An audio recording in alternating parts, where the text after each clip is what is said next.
Les ouvriers sont à pied d'œuvre rue Franzmann à Laeken. Plus aucune trace de la voiture qui s'est retrouvée coincée sur les rails ce dimanche. Pour les voisins, le chantier est pourtant bien balisé. Il y avait des trucs, des barrières. Ils ont enlevé les barrières pour garer les voitures.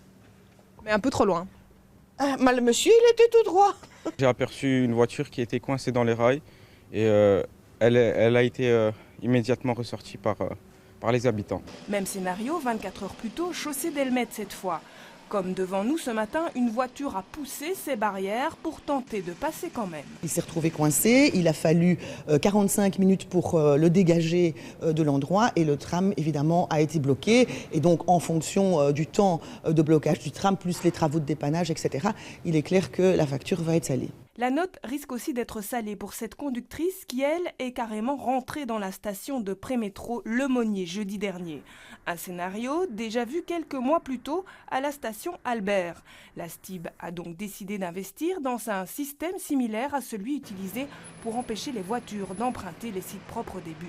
C'est une sorte de fosse qui permet aux véhicules de la STIB de circuler, mais pas aux véhicules automobiles qui se retrouveraient coincés dans cette fosse si elles essayaient de passer. Il se sera sorti d'un système de caméra pour permettre une détection immédiate d'un véhicule coincé par cette fosse. 3 entrées de stations de prémétro seront équipées en priorité, Albert, Le Monnier et Reyers, un réaménagement annoncé pour 2017.